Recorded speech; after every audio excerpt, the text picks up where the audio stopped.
None of us in the mess liked Bog. He was a solicitor, but it wasn't just that. He would loudly disagree with senior officers in terms which suggested that their education had been sadly neglected. Then again, without the slightest provocation, he would launch into a discussion about some aspect of the law or the legal profession. As a regular officer, I naturally have a high opinion of lawyers, but Bog's method seemed to me to savour of low cunning and to be unworthy of a great profession. I didn't say so because, although I was a major and Bog only a subaltern, he invariably got the better of me in any argument. I did not like to be reduced to the method adopted by our colonel, who would simply say, "Be quiet, Bog," when he could think of no other answer to Bog's last point. Bog had been with us in North Africa for about 6 months when he made a remark which excited no interest at the time, but which some of us recalled vividly later. The colonel had spoken disparagingly of some public man, when Bog piped up with, "If I may say so, sir, that is a very dangerous remark to make, unless you can prove your facts. You might easily be sued for slander if there were a friend of his here." "Be quiet, Bog," said the colonel, and the incident closed and would have been forgotten but for subsequent events. Well, the war finished, and I retired from the army on pension, and so did the colonel. Others, including Bog, went back to their civilian jobs. One day I was surprised to receive a visit from the colonel. It was the first time he'd called without at least telephoning first. I could see at once that he was worried. He didn't waste words. "Look at this," he said, and showed me a letter. It was from a firm of solicitors, Bog, Tewkesbury and Co., and read as follows. "Lieutenant Colonel D.A. Brown, the Red House, Bursted. Dear Sir, we have been consulted by our client, Miss Euterpe Onapoulos of Alexandria. Our client has for some time past been the victim of a cruel attack upon her moral character. Utterly baseless rumours as to our client's mode of life have been circulating in Alexandria and the neighbourhood, and in view of our client's profession of a teacher, they have naturally done her incalculable harm. Our client has been trying for some time to trace the source of these rumours, and in the course of doing so, she communicated with us. It so happened that our Mr. Bog was present in the officers' mess of the 8th Blankshires, then stationed just outside Alexandria, on an occasion when you used highly defamatory words about our client, clearly suggesting that she was a woman of immoral character. Our client has no wish to derive any pecuniary benefit from this malicious attack upon her, but she is determined to re-establish and protect her good name.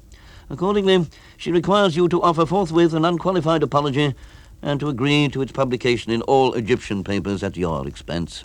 At the same time, in order to mark the occasion, and as a warning to others, she requires you to pay the sum of £100 to the Egyptian Maternity Hospital.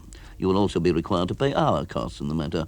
If you are not prepared to comply with our client's extremely reasonable demands, please let us have the name and address of solicitors who will accept service of a writ on your behalf." Before I could comment on this letter, he handed me another, which he told me had arrived separately by the same post. It was headed, "Without Prejudice," and read as follows. "Dear Colonel, I'm so sorry about this Euterpe Onapoulos business, but I did warn you once about saying things of other people. Anyway, I think I could settle the whole thing for you for £25. My client is a difficult young woman, but as you wear my CO, I would put in a good word for you. I do strongly advise you to settle the case at once, as the lady is determined on taking action if you don't. However, don't take my advice. Go to your own solicitors, and I'm sure they'll tell you you'd be a fool not to. Seems funny talking to you like this, but I'm sure you don't mind. What a long time it seems since the old days. Yours sincerely, George, be quiet, Bog." I was very fond of the colonel, and my heart went out to him when I thought of his feelings on reading that second letter. "You remember any Euterpe, what's her name?" he asked me. "Never heard of her," I said. "Of course, there were one or two Greek young ladies who interested some of the subalterns, but I never knew their names." "Will you come with me to my solicitors?" he said. I agreed, and the same day we made an appointment with Mr. Pearson of Pearson, Jogworth and Hansom, a most respectable firm. The colonel showed Mr. Pearson the letters and told him all he knew. "Can you be certain," said Mr. Pearson, "that you have never spoken lightly of a lady in the mess?" "How can I be certain?" said the colonel. I was afraid you couldn't be, said Mr. Pearson. Now, this is the position, he went on. It is possible that Miss Euterpe on Applehouse exists only in the imagination of Mr. Bogg, but I doubt this. If his bluff were called and the truth discovered, he could be ruined. Bogg, Tewkesbury and Co. is not a very reputable firm, but I doubt whether he would risk as much as that for £25. We must therefore assume that the lady does exist. If Mr. Bogg were to give evidence that on one occasion a lady whom he knew to be Miss Applehouse was mentioned in the mess, and that you made some disparaging remark about her, you would probably be unable to deny the fact. It may well be that if Miss Applehouse does exist, she is no better than she ought to be, and inquiry into the subjects which she teaches might prove interesting. Such inquiries, however, would cost more than £25. Moreover, even if they prove conclusively that she deserved the reputation she alleges that she has acquired, you would not recover from her anything like the amount spent by you in fighting the case. In consequence, whether you win or lose, you will be out of pocket by several £100. Mr. Bogg has made you a tempting offer. If you take my advice, you will accept it quickly, and before he raises his price. I will, if you prefer it, compel him to issue a writ and see whether he really has a client. But, as I have said, I don't think he would dare invent the whole thing. It's just pure blackmail, said the Colonel. Outrageous, abominable, and scandalous. It is everything you say, said Mr. Pearson. But your wisest course is to leave the matter in my hands and authorize me to settle it as best I can, expending altogether a maximum of £50. After some further expostulation, the Colonel finally agreed. Actually, in the end, it cost him, including his own solicitor's costs, £44, 10 shillings and sixpence. Bogg had certainly had his revenge. A few weeks later, I was rung up by Arthur Galley, our late adjutant, who asked if he could come and see me. You remember Bogg, he said. I did. And I also remembered that Mr. Bogg had more than once suffered at the hands of our adjutant. I guessed what was coming. You've had a letter from Messrs. Bogg, Tewkesbury and Co., I said. How did you know? He asked.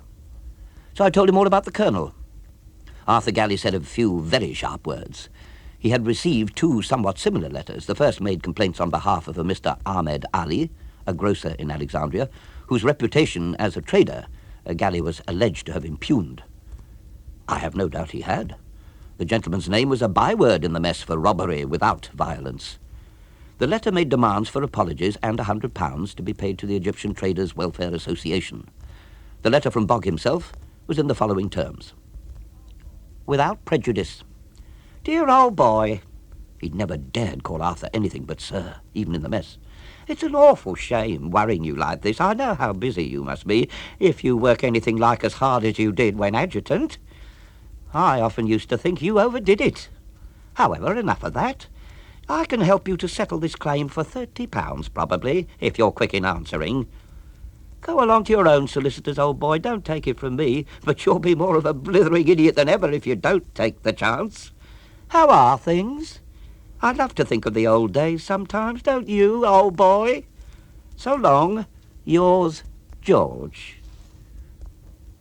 We went to Arthur's solicitors. Their advice was very much the same as in the Colonel's case. In the end, it cost him £65.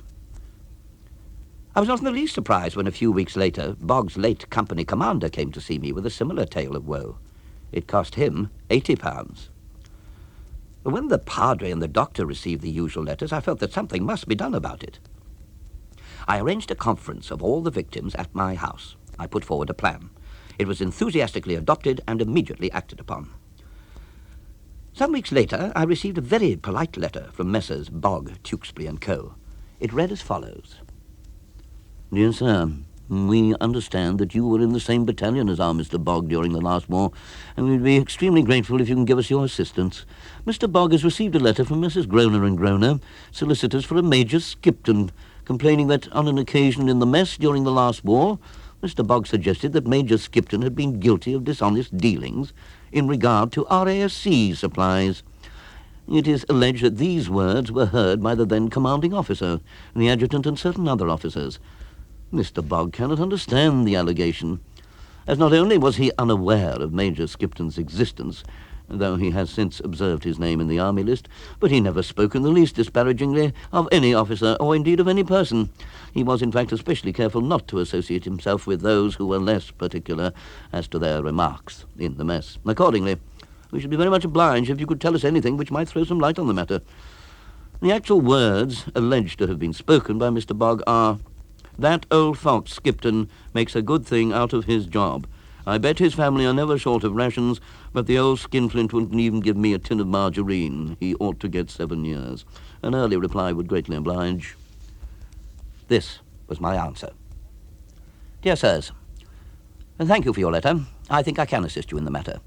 I well remember an occasion when Mr. Bogg spoke of Major Skipton. Mr. Bogg has no doubt forgotten that Major Skipton was in charge of a DID near our battalion HQ. And Mr. Bogg was about to go on leave, and he told us that he had met Major Skipton and asked him whether he could let him have some tea and sugar. I do not remember the margarine, but he may have asked for this too. Apparently his request was refused, and Mr. Bogg said, "Very much what appears in your letter."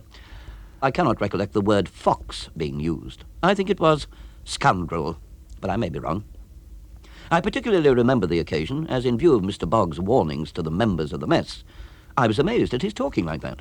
In fact, I said, "Aren't you afraid of being sued for slander?" To which he replied, "I can something well prove it." I will supply the word he used, where I have put something, if you wish. If there is any further assistance I can give Mr. Bogg, please let me know. I then wrote a letter to Bogg himself. "Dear Bogg," I wrote, "I'm very sorry indeed to hear of your misfortunes. They seem to be catching in our battalion. You probably don't know, but the CO, adjutant, and your late company commander have all had to pay up a total of just on £190. The padre and the doctor have each been stung for £25. I realise, of course, that theirs were only trifling cases compared with yours, and I'm not surprised that you're concerned about it. After all, a few words spoken in haste by a mere soldier can't be as harmful as a deliberate statement made by a well-known and experienced lawyer. I happen to have kept in touch with Major Skipton, and if I can help you to settle the matter, I shall be only too pleased to do so. I believe he would take £250 if you offered it to him at once, but if you make him go into court, I'm sure he'll want a lot more. Let me know if I can help." I then went to Messrs. Groner and Groner, who, curiously enough, treated me as though I were Major Skipton. I told them that I would settle for £250. Bogg squealed and wriggled, but there were 5 or 6 potential witnesses against him. I wasn't quite sure about the padre. And eventually, after several interviews between the solicitors, he settled for the matter of £250. This was duly redistributed among Bogg's victims, and with the balance, less 1 shilling, we all had dinner at the Savoy, including the padre. The colonel insisted on spending the shilling on a telegram. The text of this ran, "Be quiet, Bogg." And he was.